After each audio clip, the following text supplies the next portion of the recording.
Good evening मित्रांनो. आपला अंकगणित आणि बुद्धिमत्ता या विषयाचा आज आपण थोडंसं सगळं अनालिसिस करणार आहोत. तर याच्यामध्ये आपण पाहतोय की याच्यामध्ये अनालिसिस करताना मी 2018 पासूनचे प्रश्न कुठल्या टॉपिकवर किती आलेले आहेत आणि त्याचा ट्रेंड कसा आहे. साधारणतः प्रत्येक वर्षी किती प्रश्न आलेले आहेत आणि ते कसे कसे चेंज होत गेलेत.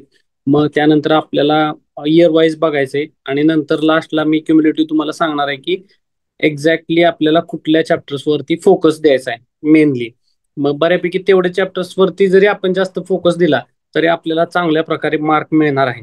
म्हणजे गडबडीमध्ये काय होतं की काय काय आपण टॉपिक सोडून देतो याच्या वेळेस एक्झाम मध्ये, किंवा खूप जणांना असं होतं की तेवढ्या वेळामध्ये 1 तासात आपल्याला काय तेवढे खूप जण पोहोचत पण नाहीत त्या शेवटच्या 20 क्वेश्चन्स पर्यंत.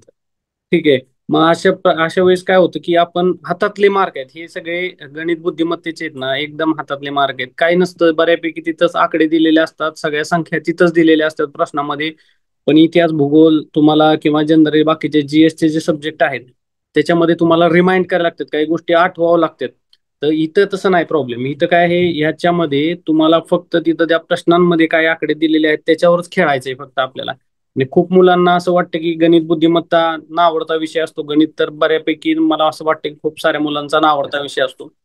पण आपण काय, जेवढ्या सोप्यात सोपं करता येईल, कसं काय आपलं डोकं चालवता येईल हे आपण शिकणार आहे याच्यामधून.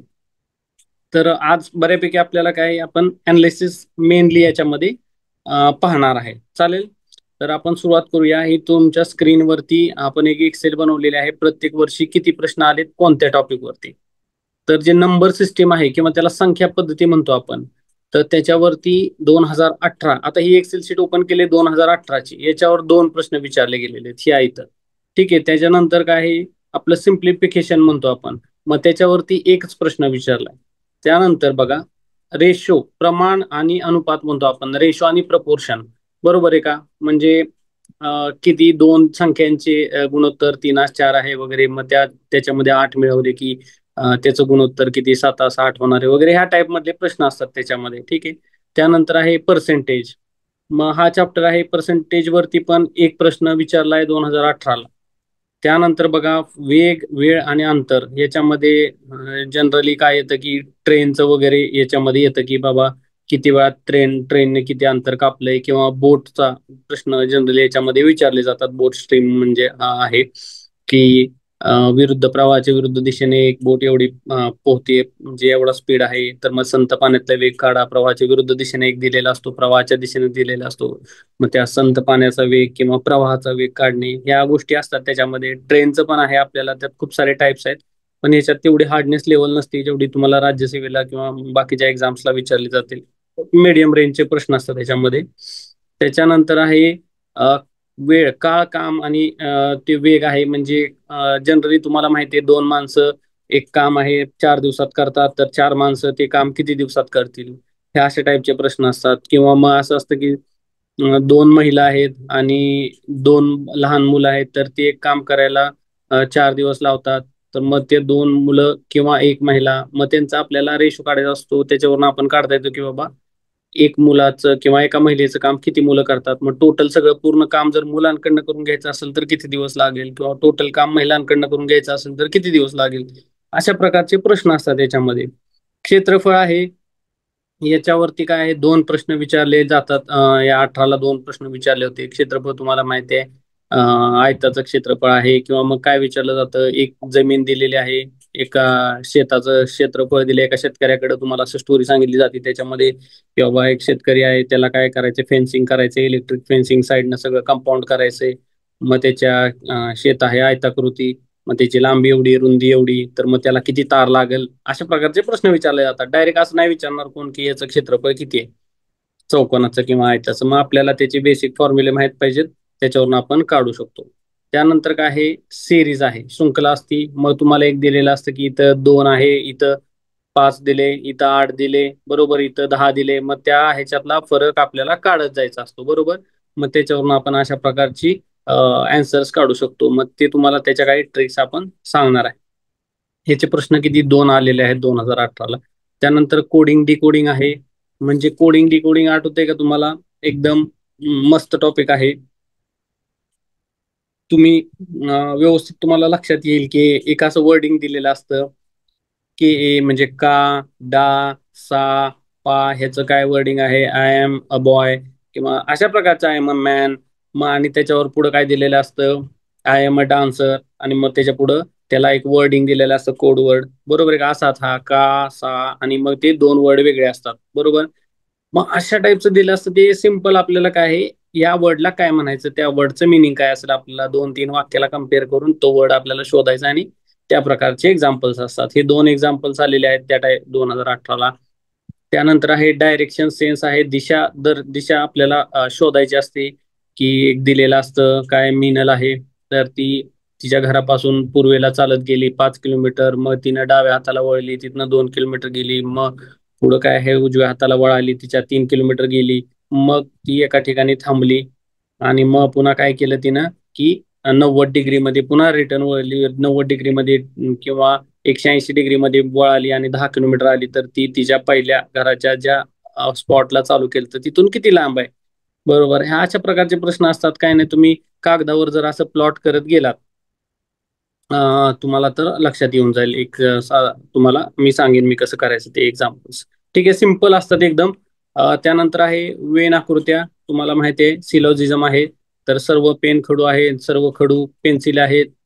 बरोबर आहे. अशा प्रकारचं दिलं जातं 2 सेंटेन्स, आणि मग तुम्हाला त्याच्यावर निष्कर्ष दिलेले असतात 2. तर ते बरोबर आहेत का नाही सांगायचं असतं आपल्याला. बरोबर आहे. एकदम सिम्पल आहे. फक्त तुम्हाला लक्षात आलं पाहिजे, एवढे काय हार्ड नसतात तुम्हाला हे एक्झाम्पल्स ह्याची. जसे की आपल्या मॅट कॅटच्या एक्झाम्पलला विचारतात तेवढे हार्ड नसतात, एकदम सिम्पल असतात आपल्या इथं. थोडंसं प्रॅक्टिस केली की तुम्हाला येऊन जाणार आहेत ते प्रश्न. ठीक आहे. त्यानंतर आहे आपले पझल्स असतात. बरोबर आहे. तर त्या पझल्समध्ये काय आहे तुम्हाला माहिती आहे, त्याच्यावर 2 प्रश्न विचारले. तर जनरली याच्यामध्ये विचारलं जातं आपल्याला की सिटिंग अरेंजमेंट ह्याच्यामध्ये येते. बरोबर. मग पहिल्या मजल्यावर कोण बसलाय, 5व्या मजल्यावर कोण बसलाय वगैरे हे येते, किंवा याच्याकडे लाल कार आहे, त्याच्याकडे निळे कार आहे, एकाकडे बीकडे जांभळी कार आहे वगैरे, हे ह्या टाईपमध्ये वेगवेगळे जोड्या ह्या टाईपमध्ये दिलेल्या असतात, अशा टाईपचे प्रश्न. आणि नॉन व्हर्बल रिझनिंग आहे. तुम्हाला माहिती आहे, जी म्हणजे आपले पाण्यात त्याचं प्रतिबिंब कसं दिसेल, किंवा आरशात एखादी आकृती दिलेली असते आणि ऑप्शन दिलेले असतात, मग त्याचं प्रतिबिंब कसं दिसेल, किंवा ते कागद आहे, मग त्याला फोल्डिंग केलंय, मग इथं कट मारला ह्या कॉर्नरला, तर मग त्या कॉर्नरला कसं दिसणार, ते पूर्ण 4 फोल्ड ओपन केल्यावर ती आकृती काय असेल वगैरे, ह्या टाईपमध्ये प्रश्न विचारले जातात. तर 2018ला याच्यावरती एक प्रश्न विचारला गेलेला. असं हे आपल्याला 2018चं डिस्ट्रीब्युशन समजलंय. त्यानंतर आपण 19ला बघूया. साधारणतः नंबर सिस्टीमवरती आता मी थोडंसं हे फास्ट घेतो. आता हे तुम्हाला बेसिक गोष्टी कळाल्यात की काय कुठल्या या कोणत्या याच्यामध्ये काय असतं. म्हणजे जे वेगळं येईल ते मी तुम्हाला सांगेन. ठीक आहे. नंबर सिस्टीम किंवा संख्या पद्धतीमध्ये यावर्षी पण 19ला 2 प्रश्न विचारले गेले आहेत. रेशिओ आणि प्रपोर्शन म्हणजे प्रमाण आणि अनुपात मध्ये एक प्रश्न विचारला गेलेला आहे. टक्केवारी आहे, तर त्याच्यात एक प्रश्न विचारला गेलेला आहे. सरासरीमध्ये एक प्रश्न विचारलेला आहे. ऍव्हरेज काढायचं असतं. वर्गातल्या 10 मुलांचं वय आहे 40 वर्ष, किंवा समजा 10 मुलांचं सरासरी वय आहे 15 वर्ष. एका मुलाचं किंवा एका सरांना त्याच्यामध्ये ऍड केलं की काय होणार आहे, त्या वयाची बेरीज सरासरी किती होणार, तर ती होणार आहे 15 वर्ष. 10 वर्षावरून ती होणार आहे 20 वर्ष. तर मग सरांचं वय काढायचं.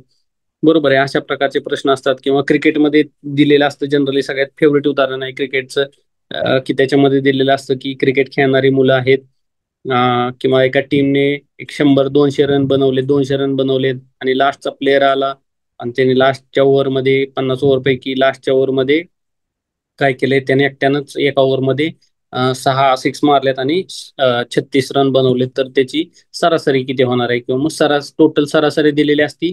तर मग पहिल्या प्लेयर्सने किती रन काढले, किंवा मग शेवटच्या प्लेयरने किती रन काढले, ह्या शेवटच्या ओव्हरमध्ये हे आपल्याला कॅल्क्युलेट करायचं असतं. सोपं असतं ते.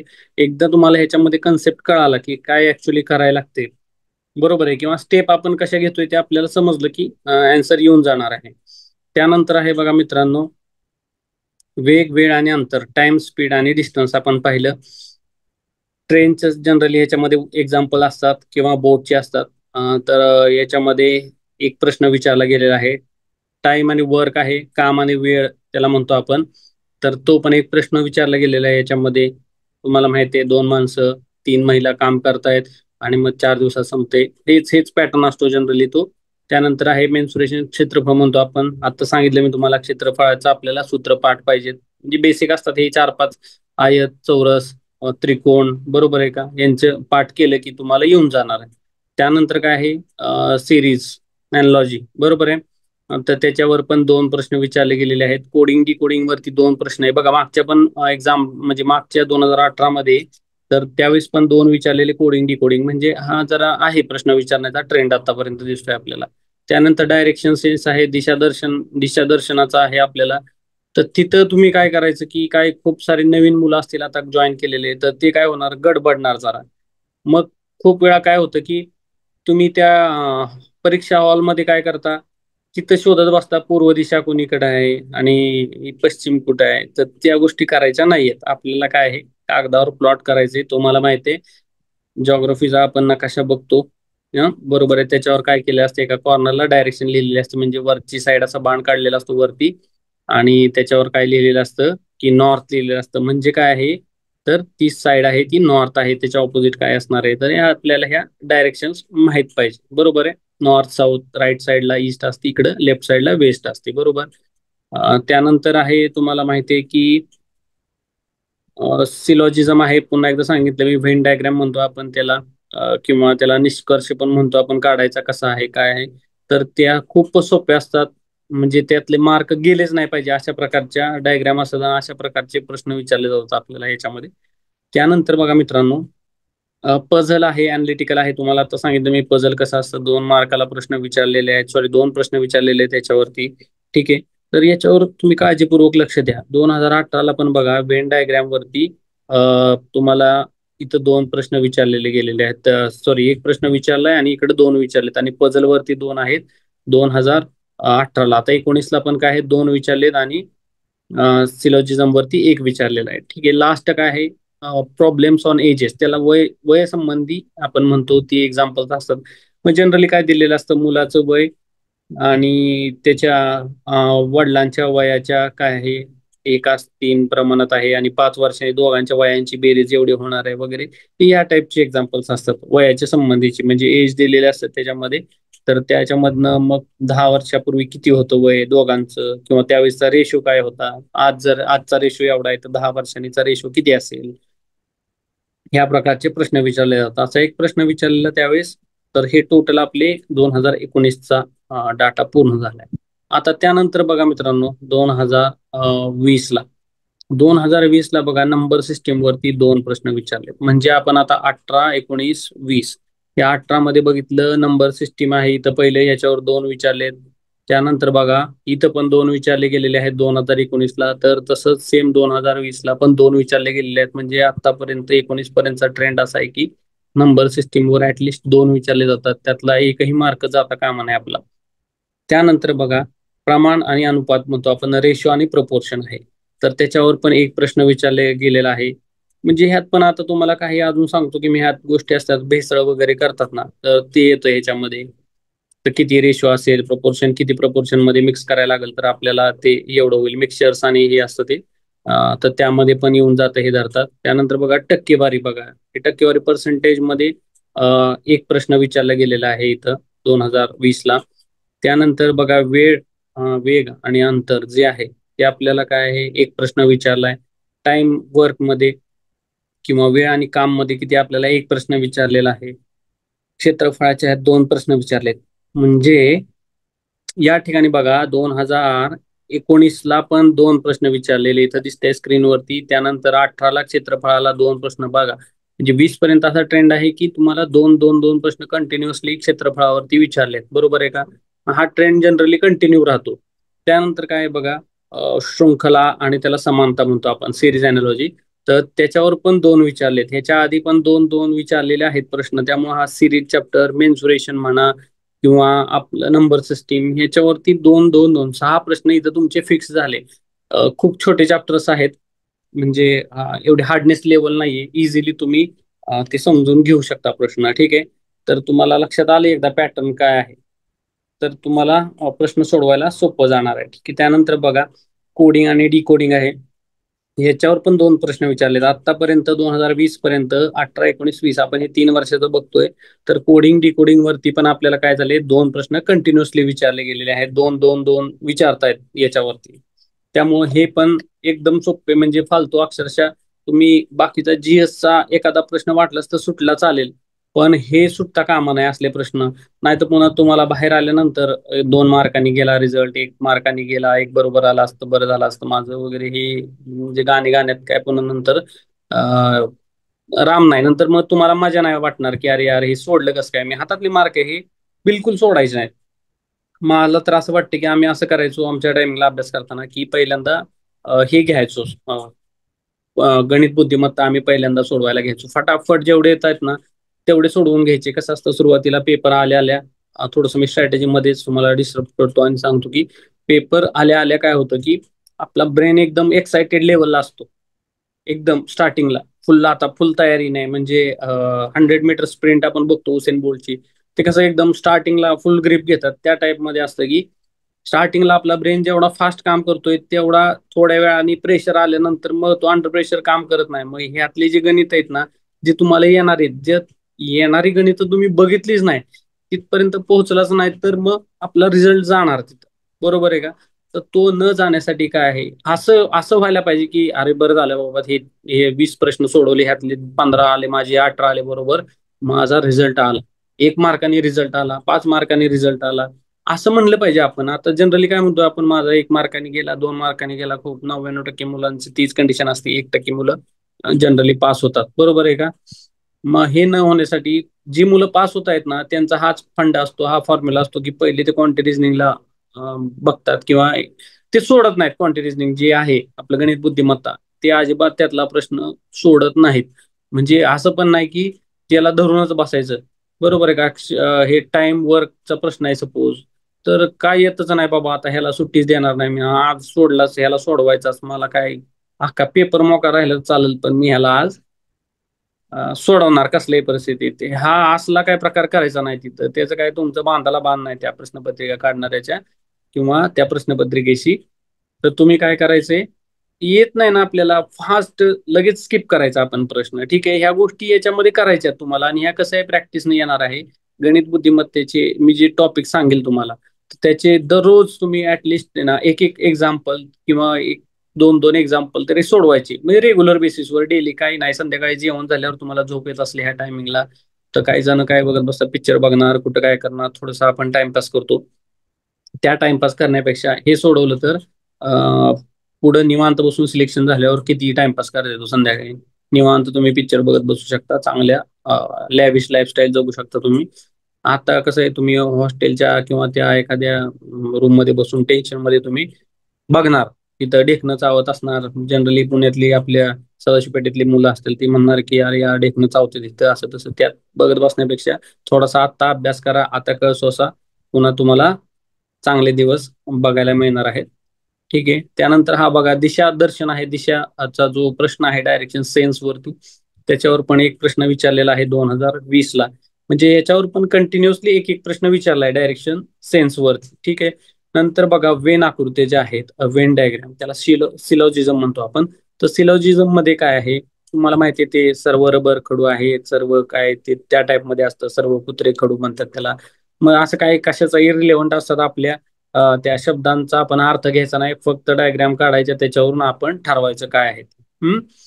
तर त्यानंतर बघा, हे पझल्स आहेत, तर्कबुद्धीचे प्रश्न आहेत, ते दोन आलेले आहेत कंटिन्युअसली पझल्स वरती. इथपर्यंत 2020 पर्यंत दोन दोन दोन प्रश्न आलेले आहेत मित्रांनो. खूप महत्वाचा टॉपिक आहे हा. त्यानंतर बघा, एज प्रॉब्लेम्स ऑन एजेस, याच्यावर पण एक प्रश्न आलेला आहे आतापर्यंत, प्रॉब्लेम्स ऑन एजेस वरती. या ठिकाणी बघा, आलाय का कुठं? 18 नाही आलेला, सॉरी 19ला नाही आलेला. ठीक आहे, या ठिकाणी दिसतोय का कुठं? प्रॉब्लेम्स ऑन एजेस नाहीये इथं पण. तर 20ला आलेला आहे आपल्याला. त्यानंतर बघा, भूमितीचे जे काही प्रश्न आहेत, एक दोन प्रश्न विचारले जातात, 10वीच्या लेवलचे प्रश्न असतात. तर खूपच नॉर्मल असतात, काही एवढं घाबरून जाण्यासारखं नाही की भूमिती माझा आवडता विषय नव्हता मग मला काही येत नाही, असं काय नाही. सिंपल प्रश्न असतात. बरोबर आहे का? तर काय विचारलेलं असतं, ते दोन त्रिकोण हे समरूप आहेत का त्रिकोण वगैरे, अशा टाईपचं विचारलं तर तुम्हाला माहिती, त्या ज्या त्रिकोणाच्या कसोट्या आहेत आपण 10वीत शिकलेलो आहे, कुठल्या आहे, बा बा बा कसोटी, बरोबर आहे का, बाजू बाजू बाजू, किंवा कोण कोण कसोटी, को को कसोटी, या अशा प्रकारच्या, किंवा कोण बाजू कोण बाजू बा को बा कसोटी, ह्या टाईपच्या असतात की एकदम थुकरट आहेत या गोष्टी. ह्या तुम्हाला आल्याच पाहिजेत. ठीक आहे. त्यानंतर बघा 2021 ला बघूया आता आपण, थोडस जरा आता पॅटर्न चेंज होतो. नंबर सिस्टीमला काय झालं, इथं एक प्रश्न विचारलाय, ह्याच्या आधी काय विचारत होते, 2 प्रश्न विचारत होते या पहिल्या कॉलम मध्ये. ठीक आहे. त्यानंतर बघा सिम्प्लिफिकेशन वरती एक प्रश्न विचारलेला आहे. इथं सिम्प्लिफिकेशन वरती प्रश्न नव्हते आतापर्यंत. ठीक आहे. आहे का, नाहीये, बघा इथं दिसते का तुम्हाला कुठं सिम्प्लिफिकेशन, बरोबर, हा टॉपिक नवीन ऍड झाला इथं. सिम्प्लिफिकेशन वरती अप्रॉक्सिमेशन म्हणतो आपण, त्याच्यावरती एक प्रश्न ऍड झालेला आहे या ठिकाणी. त्यानंतर काय, रेशो प्रपोर्शन वरती एक प्रश्न आहे, पर्सेंटेज वरती एक आहे, वेळ वेग अंतर त्याच्यावरती एक आहे, टाइम वर्क वरती एक आहे, त्यानंतर क्षेत्रफळ 2 आहेत, म्हणजे कंटिन्युअसली क्षेत्रफळ म्हणजे मेन्सुरेशन आहे त्याच्यावरती कंटिन्युअसली आता 2021 पर्यंत 18, 19, 20, 21 ला 2 प्रश्न आलेले आहेत मित्रांनो. त्यानंतर हे जॉमेट्रीचं आहे एक स्पेशल, ह्याच्यामध्ये काय आहे, आता क्षेत्रफळ पण त्याच्यामध्येच येतं, पण एक सेपरेट आपण काय केले की याच्यामध्ये सेपरेशन केले थोडंसं आपल्याला लक्षात येण्यासाठी. त्याच्यावर एक प्रश्न विचारलेला आहे सेपरेट. त्यानंतर बघा अजून आपल्याला ज्या समानता आहे शृंखला म्हणतो, सिरीज म्हणतो आपण, त्याच्यावरती 2 प्रश्न विचारलेले आहेत. बरोबर, ह्यात पण काय झाले, कंटिन्युएशन आहे, सिरीज प्रश्न कंटिन्युअसली 2 विचारलेले आहेत. त्यानंतर काय आहे, कोडिंग आणि डिकोडिंग, ह्याच्यावर 2 प्रश्न आहेत. बघा मित्रांनो, कोडिंग डिकोडिंग किती महत्वाचा चॅप्टर आहे. 2 प्रश्न, तुम्हाला 1 मिनिटाच्या आत सोडवण्यासारखे प्रश्न आहेत ते. 1 मिनिटाच्या आत तुम्हाला किती 2 मार्क मिळणार आहेत त्याच्यातून. त्यामुळे काळजीपूर्वक 2 प्रश्न आले म्हणजे आपला रिझल्ट येण्याचे चान्सेस खूप वाढतात. तर जे काठावर ज्यांचे रिझल्ट जातात तर त्यांनी तर आवर्जून, म्हणजे आतापर्यंत ज्यांचा एक्सपिरियन्स असेल त्यांनी ह्या टॉपिक्सला अजिबात सोडायचं नाही, काही झालं तरी तिकडं. ठीक आहे. त्यानंतर बघा डायरेक्शन सेन्स आहे, दिशावरचा प्रश्न आहे, तर त्याला पण एक प्रश्न विचारले गेलेला आहे. वेन डायग्राम आहे, त्याच्यावरती एक प्रश्न आहे. त्यानंतर बघा तर्कबुद्धी प्रश्न आहे, म्हणजे पझल्स आहे, याच्यावर बघा इथं 3 प्रश्न विचारले. त्याच्या आधी किती विचारत होते, इथं पझल वरती 2 विचारत होते. बरोबर, पझल थोडस आता याच्यामध्ये हार्डनेस लेवल यांनी काय केले, वाढवले. आतापर्यंत 2 विचारत होते, आता इथं 3 विचारायला लागले. बरोबर आहे का, असं वाढले आपल्याला ह्याच्यात ट्रेंड. त्यानंतर बघा पुन्हा एकदा इथं आलंय नवीन, आपला 2022चा पॅटर्न बघतोय आपण. तर ह्याच्यामध्ये काय झालंय की नंबर सिस्टीम वरती एक प्रश्न, सरलीकरण सिम्प्लिफिकेशन वरती एक प्रश्न. हा, आता सिम्प्लिफिकेशन नव्हतं, इथून चालू झालं 21 पासून. बघा हा 21 पासूनचा प्रकार चालू झालाय, नवीन सिम्प्लिफिकेशन ऍड झाले. हे जनरली बँकिंगचे एक्झाम म्हणा किंवा MBAच्या सीईटी वगैरे ह्याच्यामध्ये विचारले जातात, आणि राज्यसेवेच्या वगैरे किंवा सीसॅटच्या पेपरला विचारलं जातं सिम्प्लिफिकेशन. आता इकडे पण चालू झालेलं आहे आता हे. तर त्यानंतर रेशो प्रपोर्शन आहे, पर्सेंटेज आहे, ऍव्हरेज आहे, एक एक प्रश्न आहेत सगळ्यांवरती. सॉरी. त्यानंतर बघा टाइम स्पीड आणि डिस्टन्स वरती एक प्रश्न, टाइम आणि वर्क वर एक प्रश्न आहे. म्हणजे कंपल्सरी तुम्ही ऍटलिस्ट हे 2 चॅप्टर केले. कोणता, तर टाइम, वेग वेळ आणि अंतर आहे, तो प्रश्न जर केला किंवा तो टॉपिक कव्हर केला, तुम्हाला बेसिक गोष्टी कळाल्या त्यातल्या, तर तुम्ही ऍटलिस्ट तो एक प्रश्न तुम्ही अटेम्प्ट करू शकता, कसा येऊ द्या. म्हणजे काय होतं की शेवटी जरी समजा तुमच्याकडे 6-7 मिनिट राहिले असतील किंवा 5 मिनिट टाइम राहिलाय, 10 मिनिटाची किंवा 5 मिनिटाची बेल झाली, आपण मग थोडस टेन्शन मध्ये येतो. बरोबर आहे का, आता प्रेशर येतं आपल्याला की अरे काय करायचं काय करायचं, आता वेळ कमी राहिलाय, मग मी कसं करू आता. आणि त्या प्रेशर मध्ये पुन्हा मग काय होतं की ह्या चुका होतात. म्हणून काय करायचं, हे जे प्रश्न आहेत ना ह्याच्यावरचे प्रॉपर ह्याला टाइम द्यायचा तुम्ही. ह्या टॉपिक वरती 20 प्रश्न आहेत, बरोबर आहे का, म्हणजे टोटल 100 प्रश्नापैकी 20 प्रश्न आहेत. बरोबर आहे, त्या 60 मिनिटाला डिवाइड करून तुम्ही तुमच्या मनाप्रमाणे वेळ द्यायचा. आपला कोणता सेक्शन स्ट्रॉंग आहे, कोणता वीक आहे, मग आपलं टाइम तुम्ही डिवाइड करायचा 60 मिनिट्स. त्याच्यानुसार आपण प्रत्येक टॉपिकला वेळ द्यायचा, की मी काय करणार आहे, चूजी बनणार आहे. या प्रश्नपत्रिका सोडवताना आपल्याला काय बनायचं आहे मित्रांनो, स्पेसिफिकली तुम्ही जर गणित बुद्धिमत्ता सोडवताय तर तुम्ही चूजी बनलं पाहिजे. म्हणजे कसं असतं की बँकिंगच्या एक्झामला वगैरे किंवा जनरली मॅट कॅटला वगैरे यात काय करतात मुलं, मला जो टॉपिक शोधायचा आहे किंवा मला जे येते ना तेच मी पहिले शोधणार. सपोज आता मला काय आहे, कोडिंग डिकोडिंग मला सोपं जाते, मी अख्खी प्रश्नपत्रिकेत फटाफट फटाफट हे गणित बुद्धिमत्तेचा पाठ काढणार, त्याच्यामध्ये हे कोडिंग डिकोडिंग कुठं दिसते का तो पाठ काढणार आणि मी पहिला त्याला सोडवायला घेणार. मला बाकी काय माहित नाही. मी ते सोडवलं की मग मला काय वाटते, माझं सिलॉजिझम चांगलं आहे, वेन डायग्राम वाला पार्ट चांगला आहे, मी लगेच ते सोडवणार पुढचं. मग मला काय अजून काय त्याच्यानंतर काय वाटतंय की बाबा मला एखादं सिम्प्लिफिकेशनचं एक्झाम्पल येते, मग मी ते सोडवणार. म्हणजे असे आपले सिलेक्टेड टॉपिक ठेवायचे की बाबा प्रत्येकाचं वेगवेगळे असतात. तर मी जरी सांगितलं तुम्हाला की हे भारी आहे, पर्सेंटेज टॉपिक सोपा आहे किंवा ऍव्हरेज टॉपिक हा खूप सोपा आहे, तर याच्यावर मी सांगण्यापेक्षा प्रत्येकाने आपल्या प्रॅक्टिस वरून काही, तुम्हाला छान पुस्तक आहे RS अग्रवाल सरांचं best of the best book आहे ते. म्हणजे त्यातले सुरुवातीला त्यांनी जे सोडवून दिलेले एक्झाम्पल्स आहेत आणि सोडवून दिलेले एक्झाम्पल्सची तयारी करायची तुम्ही, ते कसे सोडवलेत काय केले ते बघायचं. आणि त्याच्यानंतर काय करायचं तुम्ही की त्यांचे जे सुरुवातीचे त्याच्या खाली प्रश्न दिलेले असतात, तर त्या प्रश्नांमध्ये ना पहिले 10 प्रश्न सोडवा बस. खूप मोर दॅन सफिशियंट आहे. त्या लेवलचे प्रश्न विचारतात, त्याच्यापेक्षा अवघड तुम्हाला प्रश्न विचारणार आहे. 10 पण खूप झाले प्रत्येक टॉपिक वरचे. ठीक आहे, साधारणतः 46 वगैरे टॉपिक आहेत त्याच्यामध्ये. तर त्यानंतर बघा मित्रांनो, या 2022 ला काय झालंय, इथं एक प्रश्न विचारलाय रेशो प्रपोर्शन पर्सेंटेज ऍव्हरेज. हे झालं टाइम स्पीड डिस्टन्स, वेळ आणि काम, टाइम वर्क म्हणतो आपण त्याला. त्याच्यावर पण एक आहे. क्षेत्रफळावर 2 कंटिन्यू विचारलेत, भूमितीवरती एक विचारलेला आहे. बरोबर आहे का? डाटा इंटरप्रिटेशन इथं नवीन ऍड झाला बघा, हा नवीन प्रकार. तर डाटा इंटरप्रिटेशन दिलेलं आहे, 2 कंपन्यांचं आपल्याला दिलेलं असतं. काहीतरी दिलेलं असतं की या कंपनीचा ग्राफ दिलेला असतो, असा असा या वर्षी प्रॉफिट वाढत गेलाय, तर त्या वर्षी तिथं प्रॉफिट झालाय एवढा झालाय. मग त्या 2 कंपन्यांमध्ये आपल्याला सांगितलेलं असतं की कोणत्या कंपनीला किती वर्षी किती प्रॉफिट झालाय. असे ह्या प्रकारचे प्रश्न आहेत मित्रांनो, खूप छान असतात. तुम्हाला एकदा कळालं की त्या प्रश्नांमध्ये डाटा इंटरप्रिट कसा करायचा किंवा त्याचं बेसिक गोष्टी तुम्हाला समजल्या ना, तर तुम्हाला त्याच्यावरचे मार्क तुमचे जाणार नाहीत अजिबात, त्याची गॅरंटी आहे. त्यानंतर बघा, समानता आहे, शृंखला आहे, सिरीज आहे, त्याला अॅनालॉजी म्हणतो आपण. त्याच्यावरही 2 प्रश्न विचारलेत. म्हणजे आतापर्यंतच्या एक्झाम मध्ये सर्व क्वेश्चन सेट मध्ये सिरीज ह्या टॉपिक वरती 2 प्रश्न कंपल्सरी विचारलेले आहेत. सिरीज म्हणजे माहिती आहे ना तुम्हाला, इथं 2 असेल, इथं 5 लिहिलेलं असेल, मग त्यानंतर काय आहे नेक्स्ट कॉलम मध्ये 8 लिहिलेला असेल, मग त्या एक क्वेश्चन मार्क दिला असतो पुढे जाऊन. बरोबर आहे का? मग त्या क्वेश्चन मार्कच्या जागी कोणची संख्या येईल वगैरे ह्या टाईप मध्ये असतं. मग ते आपल्याला त्यांच्यातला फरक काढायचा असतो, किंवा पहिल्या आणि तिसऱ्या संख्येचं काहीतरी रिलेशन असतं, दुसऱ्या आणि चौथ्या संख्येचं रिलेशन असतं, आणि मग तो त्याच्यावरून 5वा जो गॅप आहे तो आपल्याला फिलअप करायचा असतो. या प्रकारचे प्रश्न असतात, काही जास्त एवढं हार्ड नसतात या एक्झामला. त्यानंतर काय आहे, कोडिंग आणि डिकोडिंग आहे. याच्यावर पण बघा पुन्हा 2 प्रश्न विचारलेत. म्हणजे 2018, 19, 20, 21 आणि 22 ला कंटिन्युअसली कोडिंग डिकोडिंग वरती 2 प्रश्न आहेत. त्यामुळे तुम्ही याच्यावर कन्सिस्टंट राहायचं की मला हा प्रश्न आला तर मी याला सुट्टी देणार नाही. हे दोन क्वेश्चन माझ्या खिशातले आहेत, मी काही केलं तरी याला सोडवणार आणि हे माझे मार्क आहेत स्वतःचे. तर तुम्ही असं पण करू शकता की गेल्या गेल्या पेपरमध्ये काय करायचं, ओपन करायचं फटाफट. ज्यांच्या लास्टला आलेले आहेत क्वेश्चन 20, त्यांनी डायरेक्ट 80 पासून बघायला चालू करायचं.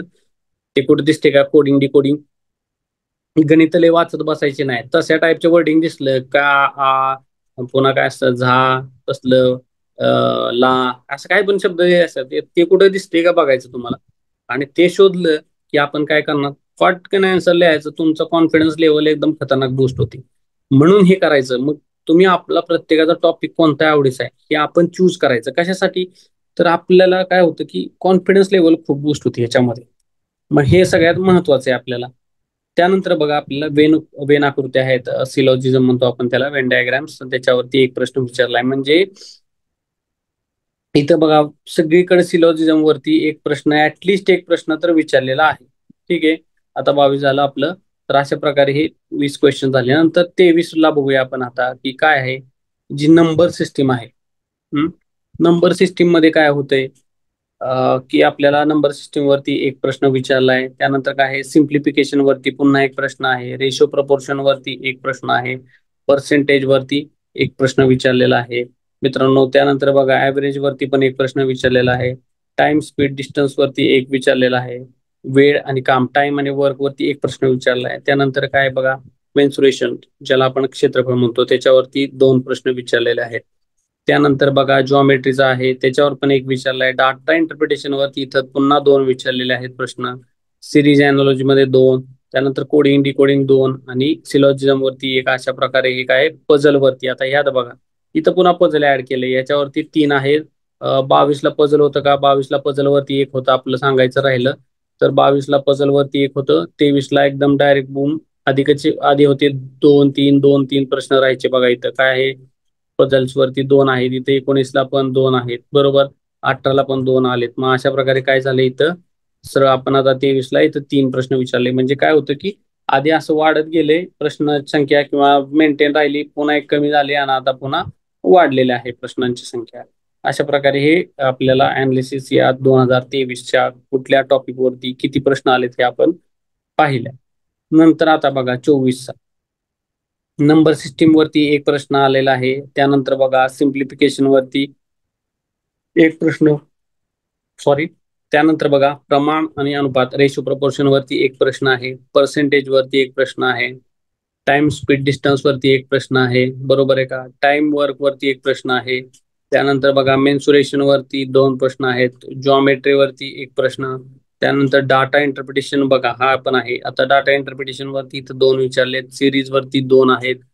त्यानंतर काय आपल्याला कोडिंग डिकोडिंग 2, म्हणजे कोडिंग डिकोडिंग कंटिन्युअसली 2 प्रश्न आलेले आहेत. आपल्याला त्याची तयारी करणं गरजेचं आहे. खिशातले मार्क आहेत आपल्या, घरचे मार्क आहेत 2 बरोबर.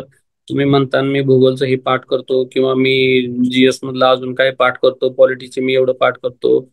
किती पाठ करा तुम्ही, तिथं गेल्यानंतर एखादा प्रश्न असा गुगली आला की मग क्लीन बोल्ड होणार तुम्ही. तर त्याच्यावर भर द्या, त्याच्यावर भर देऊ नका असं नाही म्हणत आहे मी, पण याच्यावर जास्त भर द्या. खूप छोटे छोटे सिंपल टॉपिक्स आहेत, डेली करायचं आहे फक्त. ह्याच्यामध्ये असं नाही की कोणीतरी ब्रह्मदेव आला आणि तुम्हाला सांगितलंय की असं केलं तर असं होईल, तसं काही नाहीये मित्रांनो. जगातला कुठलाही टीचर आणला तुम्हाला शिकवायला आणि काय जरी झालं बरोबर आहे, तरी पण काय आहे प्रत्येक जणाकडे काय असतं की वेगळी पद्धत असते शिकवण्याची. आता कोणी काय ट्रिक सांगेल, मी एक सांगेल तुमच्या कुणी ऐकली तर तुम्हाला माझी सांगण्याची पद्धत पटेल, तुमच्या लक्षात राहील. अजून दुसऱ्या कोणी काहीतरी वेगळ्या ट्रिक सांगितल्या ती लक्षात राहील. प्रत्येकाचा ब्रेन आपला आपला वेगवेगळ्या प्रोसेस करत असतो बरोबर आहे का. एखादं गणित सोडवायच्या 2 ते 3 पद्धती असू शकतात. असं काय नाही की एकाच पद्धतीने आपल्याला ते एक्झाम्पल सुटतं. ठीक आहे. मग काही जण एक्स वाय झेड असं ते मानून ते प्रश्न सोडवतात. काही जणांना काय असतं डायरेक्ट अँसरचे ऑप्शन्स असतात दिलेले, त्याच्यावरून प्रश्न सोडवतात. तर आपल्याला काय इथं तुम्हाला याच्यामध्ये पीएचडी नाही करायची आपल्याला कुणालाच. याच्यामध्ये आपल्याला काय करायचंय की तो प्रश्न आपल्याला परीक्षार्थी बरोबर आहे का, आपल्याला परीक्षार्थी बनायचे. परीक्षेच्या दृष्टीने आपल्याला अभ्यास करायचा आहे. आपल्याला पीएचडी करायचे नाही एमपीएससी वरती. आपण फक्त काय आहे, जे प्रश्न येतोय तो कसा येतोय आणि कशा प्रकारे आला तर मी त्याला कसं खेळणार आहे, बस संपला विषय. मला काही घेणं नाही बाकीचं. असं हे डोक्यात ठेवायचं फक्त एक. त्यानंतर बघा वेन आकृत्या म्हणजे सिलॉजिझमचे आहे, याच्यावर पण एक प्रश्न आहे. आणि पझल वरती पुन्हा एकदा 3 प्रश्न मित्रांनो. पझल थोडस वाढलेलं आहे. तर आपण ह्याच्यातला आता फायनल डाटा बघणार आहे मित्रांनो. याच्यात प्रॉब्लेम्स आणि याच्यावरच रेल्वेवरचे 1-2 प्रश्न विचारले जातात, तर याच्यामध्ये आलेलं नाहीये. त्यानंतर बघा काम काळ आणि वेगवरती कंटिन्युअसली एक प्रश्न विचारलेला आहे. बघा मीडियम लेवल आहे, त्याला दिले आपण की काय आहे तुमचं 2025 साठी फोकस करायचंय. हे ऑरेंज कलरचं दिसतंय का, इथं डॉट आहे. ऑरेंज कलरचे कोणते कोणते डॉट्स आहेत मी सांगतो तुम्हाला.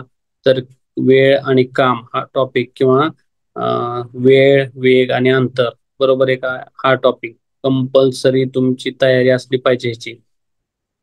ह्याच्यावर 100% तुम्हाला प्रश्न येणार म्हणजे येणार बरोबर आहे का. कुठेही जावा जगात तुम्ही, ह्याच्यावर प्रश्न येणार बरोबर. त्यानंतर बघा क्षेत्रफळ इन्सुरेशन आहे, त्याच्यावर पण एक प्रश्न असणार. जॉमेट्रीचा ट्रेंड वाढायला लागलाय म्हणजे कंटिन्युअसली एक एक प्रश्न आहे. बघा इथं 18-19 ला काही नव्हतं, पण 20 पासून कंटिन्युअसली त्याच्यामध्ये प्रश्न विचारले जात आहेत बरोबर आहे का. त्यानंतर आहे सिम्प्लिफिकेशन पण आहे आपला. मग हे आता टॉपिक वरतून बघूया आपण. इथं काय आहे, पहिल्यांदा बोट स्ट्रीम्स वरती काय प्रश्न नाहीये. त्यानंतर बघा न पाईप सिस्टम्स पण नाहीयेत, ते राज्यसेवेला विचारलं जातं जनरली. तर टाइम आणि वर्क वरती विचारलाय बघा इथं. तर काय आहे की याच्यावरती एक एक प्रश्न विचारलेला आहे सगळ्या एक्झाम मध्ये, बरोबर आहे. हे तुमचा एक टॉपिक वरचा हा प्रश्न फिक्स झाला पाहिजे, हा टॉपिकचा प्रश्न तुम्ही कन्फर्म केला पाहिजे, बरोबर आहे. आता हे रेल्वेवरील प्रश्न किंवा नौका प्रवाह प्रश्न आहे ना, हे आपल्याकडून काय झालं इथं, तर याच्यामध्ये पण आपण घेतलेलं आहे. कशात कुठे गेलं बरं हे आत्ताचा पॉइंट. ठीक आहे, मी आल्यावर पॉईंट सांगतो मला. हा, वेगवेगळं अंतर याच्यामध्ये आपण कन्सिडर केलेलं आहे ते. तर तसं काय म्हणू नका की काही वेळेस काय आलंय, रेल्वेचा प्रश्न आलाय सेपरेट काय काढलं नाही, पॉईंट लिहिलाय पण सेपरेट नाही लिहिलं, तर त्याच्यामध्ये पण येऊन जाऊ शकतं की बाबा एक माणूस ट्रेनने चाललाय काय, असा प्रश्न आहे 19ला बहुतेक मला असं वाटतंय. तर 19च्या यात आहे 93 वगैरे नंबरचा प्रश्न असेल कदाचित. त्याच्यामध्ये दिले की ट्रेनने वगैरे चाललाय तो आणि मग तो खांब मोजतोय, एवढ्या वेळात एवढे खांब झाले वगैरे, मग ते किती वेळात ट्रेनचा स्पीड किती वगैरे असं विचारलेलं आहे. त्यानंतर बघा वय संबंधी प्रॉब्लेम्स ऑन एजेस आहेत.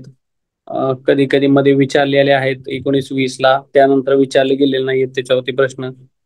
पण मे बी विचारला तर एखादा विचारू शकतात, त्यामुळे असं काय नाही की आता विचारणारच नाहीयेत किंवा संपला तर त्याचा पॅटर्नच क्लोज झाला वगैरे, तो विचारू शकत नाहीत. काय सांगता येत नाही, आयोगाने नवीन त्यांना वाटले की बाबा विचारावं सहज अशा टाईप मध्ये, की बाबा काही मुलांना ते मार्क्स मिळतात आपल्या इथं की बेसिक 30 वगैरे मार्क पडायला पाहिजेत ह्या हेतून क्वेश्चन पेपर बनवलेला असतो. नाहीतर कसं आहे, आपण एखादा प्रश्न बनवतो किंवा आपण क्लासला गेलो एखाद्या ठिकाणी किंवा एखाद्या मित्रासमोर बसलो आपण ग्रुपमध्ये, तर मग ते म्हटलं कोणतरी मला प्रश्न विचारा, तुमची काय अडचण आहे का, कुणाला काय आहे का, मग आपण फुल एक कुठनं तरी कॉपच्यातनं प्रश्न काढणार आणि त्यांना काय करणार, आपण कात्रीत पकडायचा प्रयत्न करतो आपण की बाबा याला आला नाही पाहिजे, कसा आहे बघतोय आता ही एवढा कसा येतोय ह्याला प्रश्न, बघूया आणि मजा बघायची. असे काही प्रश्न विचारले जात नाहीयेत एक्झाम मध्ये, तर त्याची काही काळजी करू नका तुम्ही. बेसिक लेवलचे प्रश्न असतात सगळे. प्रमाण आणि अनुपात म्हणून असं आहे, त्याच्यावरती आपल्या रेशो प्रपोर्शन वरती काय आहे, दोन दोन दोन प्रश्न होते आधी, आता एक एक प्रश्न विचारलेत कंटिन्युअसली आहे. तर त्यामुळे हा पण प्रश्न आहे आपल्याला काय आहे, लो प्रायोरिटी आहे. पण म्हणजे काय आहे की तो याच्यावरती ऍटलिस्ट एक प्रश्न विचारला जातो, त्यामुळं एक मार्कासाठी किंवा एक प्रश्नासाठी आपली तयारी करणं गरजेचे आहे. त्यानंतर भागीदारी आहे, सरळ व्याज आहे, त्यानंतर काय आहे, नफा तोटा बरोबर आहे, सिंपल कंपाऊंड इंटरेस्ट आहे आणि प्रॉफिट लॉस आहे. हे नफा तोटाचं विचारलं जातं बरं का आपल्याला. याच्यामध्ये थोडंसं करेक्शन करायचं राहिले तर ते एक्झाम्पल्स आहेत की बाबा रमेशने एक टीव्ही घेतलाय, तर तो कितीला घेतला, त्यानं 20% लॉसनी घेतला. ठीक आहे, त्यानंतर काय आहे, तर तो मग विकला कितीला, 15% प्रॉफिटनं त्या दुसऱ्याला विकलेला, त्यानं अजून महेशनं घेतला तो 15 टीव्ही, मग त्यानं 15%नं प्लसनं विकला. तर मग पहिल्या जो महेश होता त्याला लॉस झाला का, किंवा दुसऱ्यानं घेतला त्याला लॉस झाला का प्रॉफिट झालं, किंवा किती पर्सेंट मध्ये प्रॉफिट झालं, अशा प्रकारचे प्रश्न असतात. तर ते आपल्याला एकदा पॅटर्न लक्षात आलं, तुम्हाला एक्झाम्पल सोडवताना मी सांगेन की काय असतं, ट्रिक्स कशा काय वापरायच्या अशा प्रश्नांमध्ये, तर तुम्हाला लक्षात येऊन जाणार आहे. ठीक आहे. त्यानंतर बघा ऍव्हरेज टॉपिक आहे. ऍव्हरेज मध्ये काय आहे, सरासरी म्हणतो आपण त्याला. एक एक एक प्रश्न आलेले आहेत मध्यंतरीच्या काळामध्ये, साधारणतः 22-23ला आलेले आहेत. त्यानंतर मग डायरेक्ट 19ला आला होता, मग पुढे काय आलेले नाहीयेत प्रश्न त्याच्यावरती. मेन्सुरेशन क्षेत्रफळावरती कंटिन्युअसली दोन दोन दोन प्रश्न आलेले आहेत मित्रांनो. हा हा कसा आहे, मीडियम म्हणजे सेकंड मोस्ट इम्पॉर्टंट टॉपिक आहे, ऑरेंज कलर आहे याच्यामध्ये, म्हणजे हा काय तुम्हाला फोकस करावं लागणार आहे याच्यावरती. मग जेणेकरून काय होणार आहे की आपल्याला त्याच्यावर फोकस केला तर हे दोन क्वेश्चन आपल्या खिशात मिळून जाणार आहेत, बरोबर.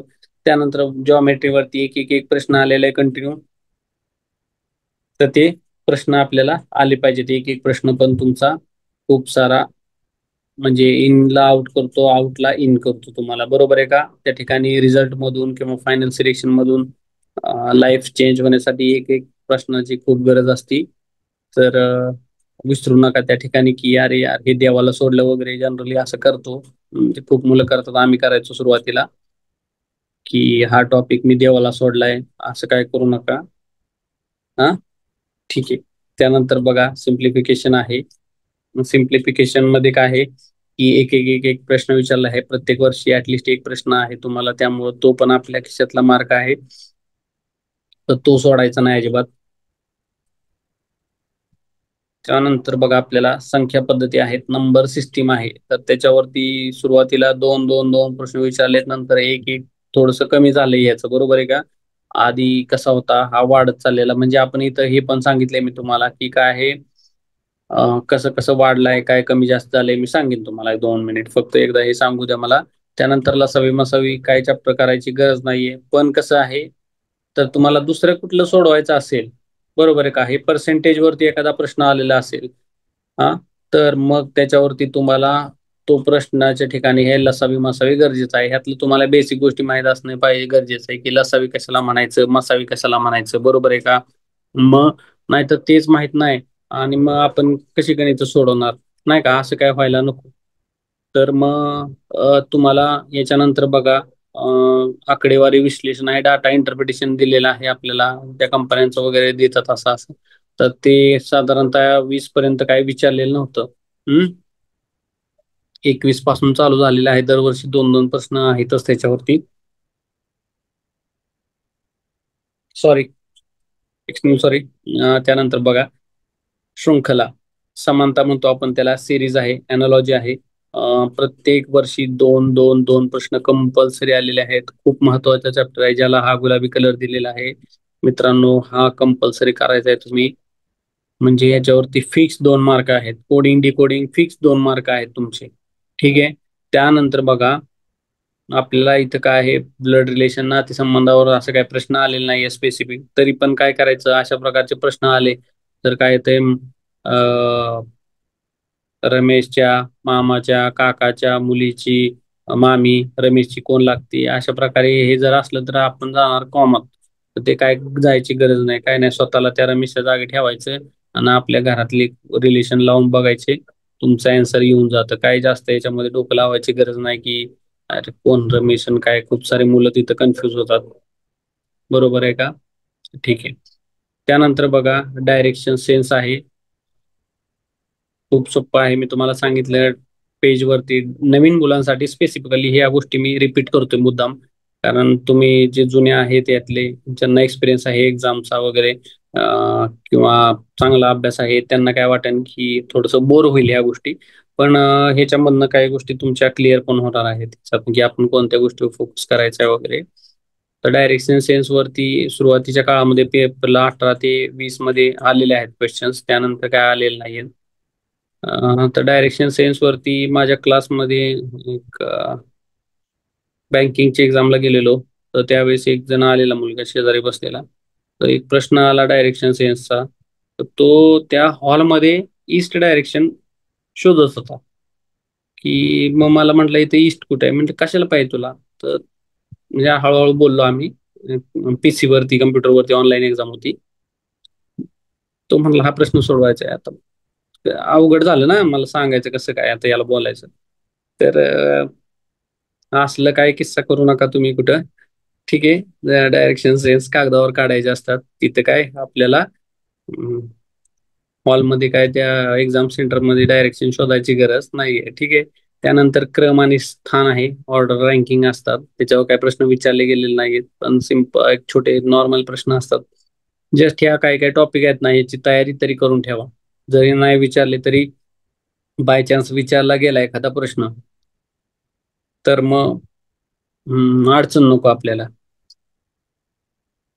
ठीक आहे. त्यानंतर बघा, ऑर्डर आणि स्थान काय असतं, की बाबा रमेश बसलाय का, शाळेत मुलं बसली आहेत एका रांगेमध्ये, मग रमेश काय आहे डावीकडून 15वा बसलाय, रमेश बसलाय उजवीकडून 17वा, आणि त्या दोघांच्या मध्ये किती आहेत, 10 जण बसले, तर मग त्या टोटल रांगेमध्ये मुलं किती आहेत, बरोबर आहे?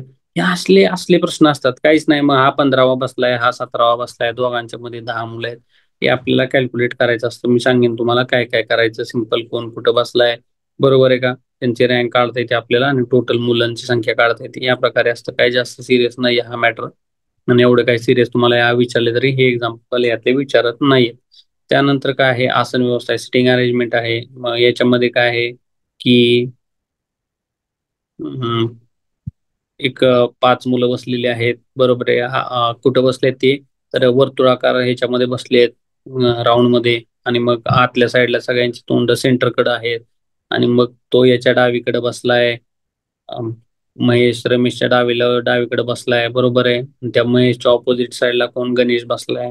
हे असं असतं. मग तिथं सुरेश बसलाय. अशी नाव पण आहे ना एकदम खतरनाक असतात ते. Ramesh, Suresh, Cadbury 5 star. मग ते कन्फ्यूज होणार आपण पण तिथं, बरं का. तर असं काय कन्फ्यूज व्हायचं नाही. जस्ट त्याचे इनिशियल वगैरे लिहून आहे ना, याचे प्रॅक्टिसच लागणार आहे तुम्हाला, सिटिंग अरेंजमेंट वगैरे. याचे काय प्रश्न विचारले गेलेले नाहीत आतापर्यंत त्याच्यावर. तरी पण काय आपली तयारी ठेवणं गरजेचं आहे. याला नाही विचारलं तरी आपल्याला राज्यसेवा आहे त्याच्यामध्ये याला फायदा होणार आहे आपल्याला, ठीक आहे. त्यानंतर बघा तर्कबुद्धीचे प्रश्न आहेत, म्हणजे पझल्स आहे. पझल्स वरती 3 प्रश्न कंटिन्युअसली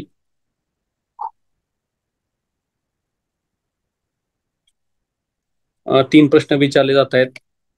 तर आपल्याला त्या 3 प्रश्नांना कंटिन्युअसली तुम्हाला त्याच्यावर फोकस ठेवायचा आहे मित्रांनो. त्याच्यात प्रश्नांची संख्या वाढत चाललेली आहे, कमी जास्त झालेली आहे, पण सध्या काय आहे, वाढलेली आहे. म्हणजे पझल हा चॅप्टर खूप महत्वाचा आहे मित्रांनो. हे रेड कलर दिसते ना स्क्रीनवरती, तो रेड कलर खूप महत्वाचा चॅप्टर आहे. त्यानंतर बघा वेन डायग्राम्स आहेत.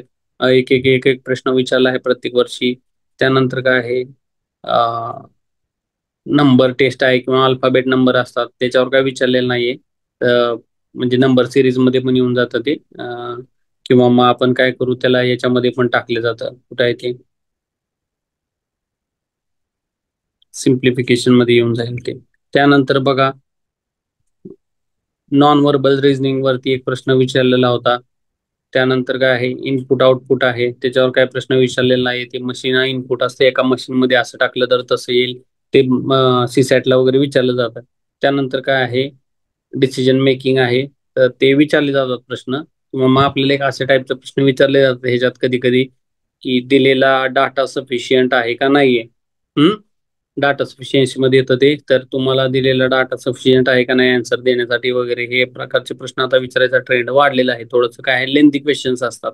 आणि मग आपला टाइम खान म्हणजे टाइम वेस्ट करण्यासाठी अशा प्रकारचे मुद्दाम प्रश्न टाकलेले असतात. काय काय कार्यकर्ते काय करणार, आता ह्याला बघतो कसं काय सुटतच नाही प्रश्न, आज हे प्रश्न सोडवणार आणि हा प्रश्न याचा गाड्याचा सुटतो, ते पण निघतं चुकीचं उत्तर. आणि त्यावेळेस 5 मिनिटाची बेल वाजलेली असती, अख्खे सगळे प्रश्न राहिलेले असतात सोडवायचे. त्यामुळे असलं काही किस्सा करायचा नाही मित्रांनो. आता बघूया आपण ट्रेंड कशाचा कुठला वाढलाय. प्रॉब्लेम्स ऑन ट्रेंड वगैरे हे सोडा. आता बघा हा ट्रेंड वाढलेला आहे कशाचा, जॉमेट्री म्हणजे भूमिती आपल्याला वाढलेली आहे. मेन्सुरेशन येणार आहे कंपल्सरी. त्यानंतर आहे मेन्सुरेशन म्हणजे काय आहे, तुमचं क्षेत्रफळ, ठीक आहे. त्यानंतर हा बघा भूमिती आहे, थोडासा ट्रेंड वाढलेला आहे, एक एक प्रश्न आहे त्याच्यावर. पुन्हा काय, नंतर बघा आकडेवारी विश्लेषण, डाटा इंटरप्रिटेशन आहे. हा ट्रेंड वाढलेला आहे मित्रांनो, महत्वाचा चॅप्टर आहे. डाटा इंटरप्रिटेशन खूप महत्वाचा चॅप्टर आहे. याच्यावर फोकस करायचा कंपल्सरी. लिहून घ्या वाटलंच तर तुम्ही, आता मी टॉपिकची नावं सांगतो, लिहून घ्या. क्षेत्रफळ आहे. त्यानंतर भूमिती आहे, भूमितीतले काही थोडेफार केले ना तुम्ही सूत्र वगैरे पाठ, बस. त्यानंतर काय आहे, तुम्ही नंबर सिस्टीम एक लिहून घ्या चॅप्टर कंपल्सरी. मी तुम्हाला आता काही चॅप्टरचे नावं सांगतो, आता सुरुवातीपासून लिहून घ्या तुम्ही. हे चॅप्टर आपल्याला कंपल्सरी करायचेच आहेत, ठीक आहे. काय करणार आहे आपण, टाइम वर्क कंपल्सरी 1 मार्काला, कंपल्सरी काय उद्या तिकडे जगात, तर त्याच्यावर एक प्रश्न येणारच आहे तुमचा. काळ काम वेग वरती त्याच्यावर एक प्रश्न येणारच आहे तुमचा कंपल्सरी. हे 2 टॉपिक तुमचे असलेच पाहिजेत, व्यवस्थित फुल तोंडपाठ पाहिजेत. काय नाही, 4-5 प्रकार आहेत त्या दोन्हीमध्ये. तर तेवढे सिंपल सिंपल आहेत. तुम्हाला आले ना 2-2, 3-3 एक्झाम्पल तुम्ही सॉल्व्ह केली घातली, एवढे काय रेग्युलर बेसिसवर सोडवणे. हे म्हणजे गणित बुद्धिमत्तेचं हेच एक मॅटर आहे, की तुम्ही रेग्युलर बेसिसवर सोडवलं पाहिजे, ठीक आहे. त्यानंतर बघा, नंतरचा नेक्स्ट टॉपिक मी तुम्हाला इम्पॉर्टंट सांगतो, रेशो आणि प्रपोर्शन. याच्यावर एक एक एक प्रश्न विचारलेला आहे कंपल्सरी. तो टॉपिक महत्वाचा आहे, त्याच्यावर तुम्ही काय करायचे, फोकस करायचा आहे, बरोबर. त्यानंतर बघा अजून एक पर्सेंटेजचा टॉपिक आहे, त्याच्यावर पण एक एक प्रश्न विचारलेला आहे. तर आपण काय करणार आहे, त्याच्यावर फोकस करणार आहे, ठीक आहे. त्यानंतर ऍव्हरेज वरती काय विषय नाही एवढा. बघा हार्ड मेन्सुरेशन आणि जिओमेट्री म्हणजे क्षेत्रफळ आणि भूमिती, याच्यावरती 2 आणि 1 3 साधारणतः भूमितीचं चॅप्टर बघितलं आपण, तर त्याच्यावरती 3 प्रश्न विचारले, दरवर्षीचे 3 प्रश्न खूप महत्वाचे ठरणार आहेत मित्रांनो. थोडासा अभ्यास करायचा आहे, थोडीशी मेहनत करायची आहे, बस. काहीच नाहीये. 2 मिनिटं इंस्टाग्राम स्क्रोल करण्यापेक्षा याच्यावर 2 मिनिटं किंवा एक तासभर, आपला एक तास निघून जातो इंस्टाग्राम वरती. क्रिकेटची मॅच असली की मॅच बघत बसतो आपण दिवसभर. त्या गोष्टी थोड्याशा टाळायच्या आहेत. नाहीतर पुन्हा म्हणतात की अजून लेक्चर चालू केले कशासाठी. मेन मुद्द्यावर येतो. ठीक आहे. तर भूमिती आणि क्षेत्रफळाचे आपल्याला 3 प्रश्न दरवर्षी हमखास आहेत. त्यानंतर बघा अजून हे काय आहे, सिम्प्लिफिकेशन वरती एक एक प्रश्न आहे, कंपल्सरी आलेला आहे, त्याच्यावर लक्ष ठेवा. एक चॅप्टर वरती नंबर सिस्टीम वरती एक एक प्रश्न आहे, त्याच्यावर पण तुम्ही फोकस करायचा आहे. म्हणजे हे काय आहे, एक दोन जे आहेत ना प्रश्न, ते आपल्या हातातले मार्क आहेत पोरांनो. माझी बाद जाऊ द्यायचे नाहीत हे मार्क. 20 प्रश्नापैकी अशा टॉपिक वरती तुम्हाला मी 10 ते 15 टॉपिक आहेत जे कंपल्सरी त्याच्यावर प्रश्न विचारले जाणार आहेत तुम्हाला. 15 मार्काचे 15 टॉपिक केले, काय लागणार आहे? बाकीचं काय गरज आहे तुम्ही वाचत बसायची? काय दुसऱ्याला बघायचं पण नाही, मी तर म्हणतो. बाकीच्या टॉपिकला बघायचंही नाही. जे तुम्हाला नाहीत ना आवडत त्याच्यातले ते टॉपिक बघायचे नाहीत. बरोबर आहे. मग एवढेच टॉपिक जरी केले तुम्ही, जे आपल्याला जे महत्वाचे आहेत, ज्याच्यावरती ऑलरेडी प्रश्न विचारले गेलेले आहेत किंवा त्या ट्रेंडमध्ये आहेत, तो प्रश्न त्या त्या टॉपिक वरती विचारला गेला ऍटलिस्ट, तर ते आपल्याला करायचं. सगळ्यात बेसिक आपली गोष्ट महत्वाची ती असली पाहिजे. कारण काय आहे, अनालिसिस करतो म्हणजे काय करतो आपण? तेच करतो. बरोबर आहे का? सिंहावलोकन करतो आपण कुठल्या गोष्टीचं. मी आतापर्यंत स्वतः प्रत्येकाने सिंहावलोकन पण करायचं असतं का? तर मी माझ्या आयुष्यात आतापर्यंत काय चुका केल्या, मागच्या एक्झाम द्यायला लागल्यापासून माझा रिझल्ट काय येत नाहीये, मग मी काय चुका केल्या, ह्या गोष्टी सिंहावलोकनामध्ये येतात. तेच आपण करतोय की थोडक्यात अनालिसिस करतोय. याच्यामध्ये काय आहे की माझं कोणता यातला टॉपिक मला महत्वाचा वाटतो किंवा हा काय आहे, कोणत्या टॉपिकवर जास्त प्रश्न आलेत किंवा त्याचा काय आहे, ट्रेंड कसा आहे, हे बघणं खूप गरजेचं आहे. त्याच्यावरून आपल्याला काय आहे, ट्रेंड कळाला की आपल्याला त्या दिशेनं किंवा बॉलरची बॉलिंग कळाली, कसा बॉल टाकतोय हा, आपण बॅट घेऊन तयारच आहे ना, डायरेक्ट स्टेडियमच्या बाहेर गेला पाहिजे बॉल आपला. बरोबर. अशा प्रकारे आपण आता खेळायचंय. त्यानंतर काय आहे बघा, पर्सेंटेज आहे, ऍव्हरेज आहे चॅप्टर. तर ऍव्हरेजचा काय एवढा विषय हे नका करू तुम्ही. पण जो पर्सेंटेज आहे कंपल्सरी, त्याच्यावरती एक प्रश्न आलेला आहे. एक एक मार्क कलेक्ट करत जायचंय मित्रांनो, थेंबे थेंबे तळे साचे. तर त्या प्रश्नाला, त्या टॉपिकला महत्व द्या. नाहीतर एक प्रश्न आहे मी नाही बघणार असं नका करू. ठीक आहे. कारण हा पर्सेंटेजचा आहे, हा कुठल्या ना कुठल्या तरी दुसऱ्या टॉपिक मध्ये आपल्याला त्याचा रिलेशन येणार आहे आणि तिथं आपण ते प्रश्नाचं उत्तर काढताना ह्या गोष्टी लागू शकतात. म्हणून काय करायचं की बाबा मी नाही करणार, मी नाही सोडवणार, हे टॉपिकला मला वेळ नाही, हे नका करू. डेली थोडं थोडं ऍटलिस्ट यातली 2-2 टॉपिकचे 2-2 3-3 एक्झाम्पल करत जावा. ठीक आहे. आणि मित्र असाल, तुम्ही ग्रुपने डिस्कशन करत असाल, अभ्यास करत असाल, तरी काय करायचं की एकमेकाला ह्या पुस्तकांमधनं प्रश्न विचारायचे. असे प्रश्न नाही विचारायचे, कॉन्फिडन्स बूस्ट करण्यासाठी प्रश्न विचारायचे. नाही तर त्याचा कॉन्फिडन्स तुम्ही ते गार करायसाठी विचारायचे नाहीत. नाही तर मित्र असतो तुमचा जाईल कोमात तुमच्यामुळं की अरे यार, यानं कसला प्रश्न विचारला आणि मला काही येत नाही. ठीक आहे, असं काय करू नका. हम्म. त्यानंतर बघा, सिंपल प्रश्न विचारायचे, जेणेकरून काय होतं की आपले एक्साइटमेंट मध्ये येतो तो मित्र, त्याचे ब्रेन, त्याचे सेल्स ऍक्टिव्हेट होतील. तो तुम्हाला पण अशा प्रकारचे प्रश्न विचाराल आणि तुम्ही दोघ जण ग्रो कराल. आणि अल्टिमेटली आपलं गोल काय आहे की ग्रो करणं गोल आहे, सिलेक्शन होणं गोल आहे. सिलेक्शन होण्यासाठी कॉन्फिडन्स लेवल सगळ्यात महत्वाची असते. भलेही तुमचा अभ्यास कमी असला तरी त्या टायमिंगला तुमचा कॉन्फिडन्स चांगला असेल एक्झाम हॉलमध्ये, त्या पेपरच्या टाइम मध्ये, तर तुम्हाला न येणारी उत्तर सुद्धा तिथं तुम्हाला उत्तर येतात. ऑटोमॅटिक आपला ब्रेन काय करतो, आपल्याला तशा तशा त्या याच्याकडे घेऊन जात असतो. कारण आपण काय, आयुष्यभर माणूस शिकतच असतो. कुठं ना कुठे तरी आपण एखाद्या प्रश्नाचं उत्तर बघितलेलं असतं, प्रोसेस बघितलेली असते कसं काढायचं उत्तर. ते बरोबर तिथं आपल्याला दिसून येतं. मग तिथं आठवतं, अरे यार, हे असं झालं होतं, असं त्या दिवशी बघितलं होतं आपण. एकदा व्हिडिओमध्ये असं बघितलं मी लेक्चरमध्ये की त्या सरांनी असं सांगितलेलं, किंवा कुठल्याही लेक्चरमध्ये मी त्या क्लासला गेलतो, मित्राने मला ही सोपी पद्धत सांगितली, अजून कोणीतरी सोपी पद्धत सांगितली, ते आठवतं आपल्याला त्या टाइमला. फक्त त्याला काही कॉन्फिडन्स पाहिजे. नाहीतर तुम्हाला जर कॉन्फिडन्स नसेल आणि तुमचा फुल अभ्यास आहे आणि झिरो कॉन्फिडन्स आहे, काही उपयोग नाही, तुमचं सिलेक्शन होणार नाही.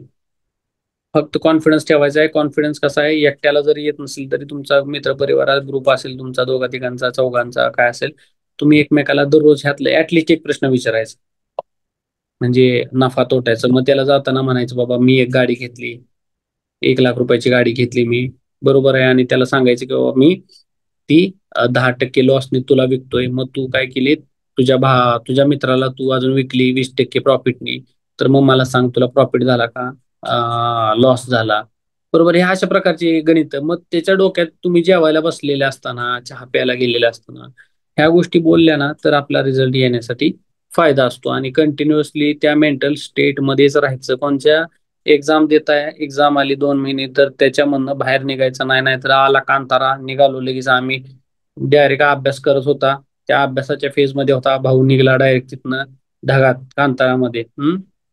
तसं नका करू.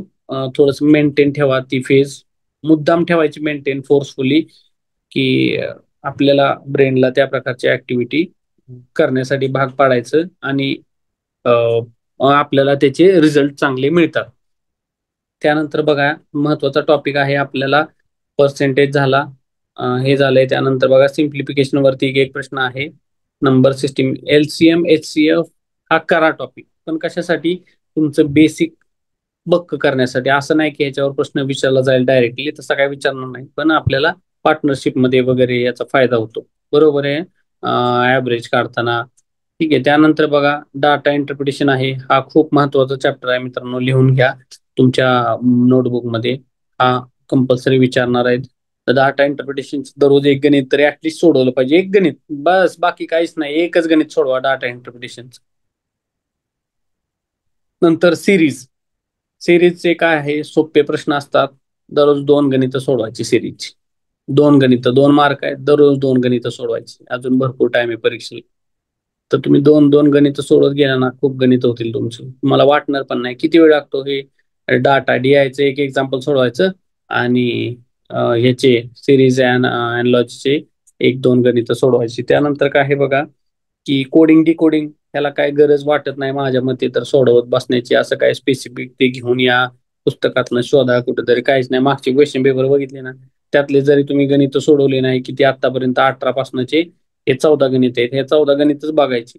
काय केलंय, तुम्हाला पॅटर्न समजून घ्यायचा आहे फक्त, याच्यामध्ये काय तुम्हाला डोकं लावायची गरज नसते, काय नसते ह्याच्यामध्ये, हाय एवढ्या सफिशियंट डोक्यावर आहे ना, ती सोडवता येतात एक्झाम्पल. त्यानंतर बघा ब्लड रिलेशन आहे, त्याच्यावर काय विचारले गेलेले नाहीये, तरी पण काय करा, की आपण एखादा एखादा ट्राय करायचा आपल्या याच्यामध्ये. कॅलेंडरवरचे प्रश्न असतात मित्रांनो, तर ते पण ट्राय करा थोडेसे, जरी याच्यात विचारलं नाही तर विचारलं जाऊ शकतं, काय सांगता येत नाही आपल्याला, की 15 जानेवारी किंवा 26 जानेवारी 1950 ला कोणता वार होता, बरोबर आहे. सोमवार असेल तर 26 जानेवारी 2050 ला कोणता असणार आहे, 100 वर्षानंतर. मध्ये तुम्हाला सगळं शोधत बसायला लागणार आहे, किती वर्ष झाली, त्यातला लीप इयरचा कन्सेप्ट काय आहे, ह्या गोष्टी आहेत त्याच्यामध्ये, लीप इयर आणि नॉर्मल इयर वगैरे ह्या गोष्टी आहेत आपल्याला शिकायचं आहे त्याच्यातून. मी तुम्हाला त्याच्या सगळ्यांच्या ट्रिक्स सांगणार आहे, काही घाबरायची गरज नाहीये. जेवढ्या माझ्याकडच्या बेस्ट ट्रिक्स आहेत त्या तुम्हाला सांगणार आहे. असं वाटायला नको तुम्हाला, की अरे यार उगच म्हणजे याच्यामध्ये आपण आलो आणि ही कशा ट्रिक्स आहेत, अशा ट्रिक्स खतरनाक सांगणार तुम्हाला, की बस खुश झाला पाहिजे तुम्ही, ही काय ट्रिक मला माहित नव्हती आधी, असं झालं पाहिजे तुम्हाला. त्यानंतर आहे आपला डायरेक्शन सेन्स, त्याचे प्रश्न थोडेसे कमी झालेले आहेत सुरुवातीला, कारण एकदम तुकरट प्रश्न असतात, सोपे प्रश्न असतात. आता थोडीशा आयोगाने त्यांची पण लेवल काय केली, अपग्रेड केलेली आहे, तर त्या लेवलचे प्रश्न विचारायचं बंद केलेलं आहे जरा त्यांनी सध्या. त्यानंतर बघा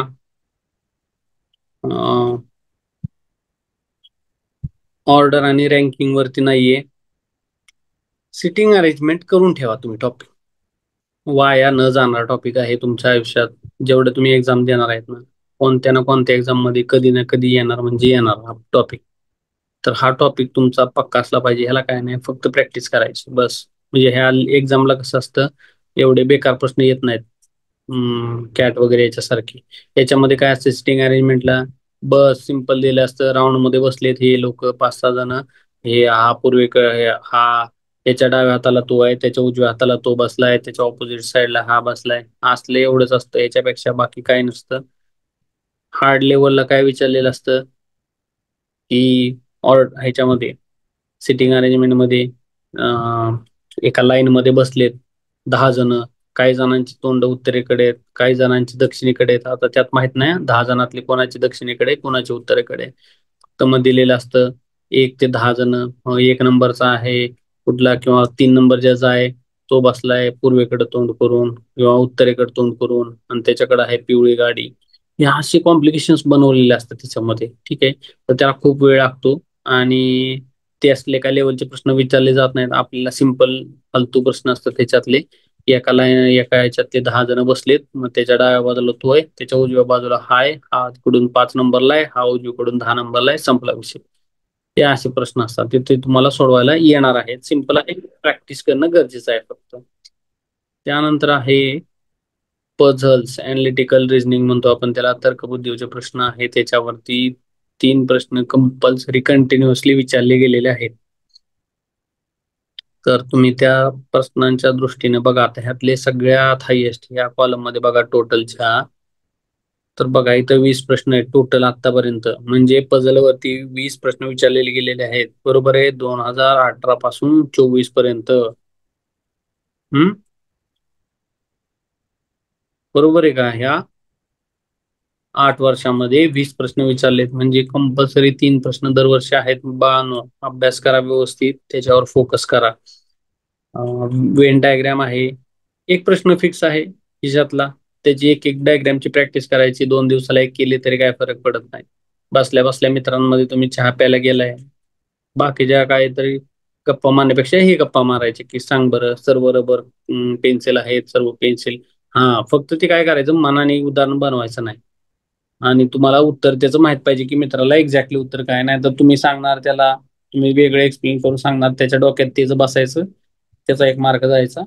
असं काय करू नका. आणि तुम्हाला पण काय होतं की आपण जसं सांगतो समोरच्याला, तर रीडिंग मध्ये काय असतं किंवा हिअरिंग मध्ये तर एकच आहे. आता मी तुम्हाला सांगतोय, तुम्ही बघताय किंवा तुम्ही ऐकताय, तर त्याच्यामध्ये काय होणार आहे की फक्त एकच आपला ऑडिओ काम करत असतो ऐकताना, बरोबर आहे, आणि डोळे आपल्याला व्हिज्युअल असतं काय होतं ते. आता मी बोलतोय, तुम्हाला एखादी गोष्ट सांगतोय, तर त्यावेळेस काय होतंय, मी बोललेले शब्द माझा कान पण ऐकतोय. बरोबर आहे का? म्हणजे आपण दुसऱ्याला काहीतरी थापा मारतोय, काहीतरी फालतू प्रश्न विचारतोय आणि त्याला चुकवतोय, त्यावेळेस काय होतं की आपण पण ते सबकॉन्शियस माइंडमध्ये आपल्या जात असतं की चुकीची इन्फॉर्मेशन. असं काय करायचं नाही. सांगायचं असेल चांगलं सांगा, नसेल सांगायचं तर नाही सांगितलेलं चांगलं. कोणाला काय, आपलं शांत बसणं चांगलं असतं. असं काय सांगायचं नाही चुकीचं. नाही तर तुमचा पण कान तो ऐकतो आणि आपल्या सबकॉन्शियस मध्ये जातं, आणि परीक्षेच्या टायमिंगला काय होतंय, आपण त्याला चुकीचं काय तर सांगितलेलं असतं उत्तर, असंच मनाने तोडून जोडून अर्धवट माहितीवरती आपल्याला बरोबर ती आठवतं चुकीचं उत्तर.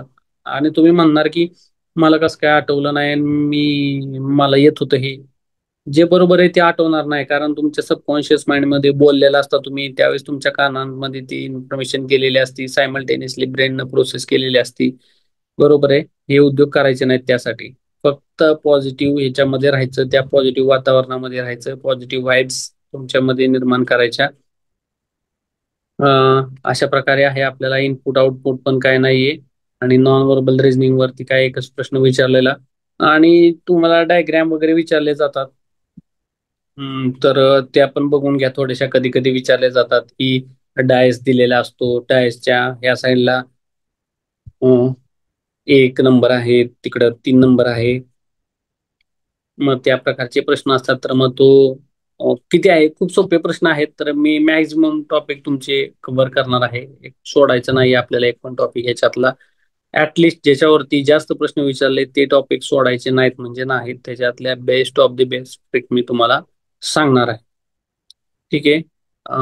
हे अनालिसिस होतं आपलं, आणि जो आपला प्रॉपर क्लास होणार आहे त्याच्यामध्ये मी सिलेक्टेड टॉपिक्स पहिल्यांदा जे खूप महत्वाचे आहेत ते घेणार आहे. आपल्याला जे खूपच महत्वाचे टॉपिक आहेत, जे आता मी पिंक कलर मध्ये तिथं होते ते, आणि ऑरेंज कलर वाले, याच्यावरच्या best of the best tricks आपण तुम्हाला कव्हर करणार आहे. आणि आत्ताचा हा सेशन आपण काय करू, इथं स्टॉप करू.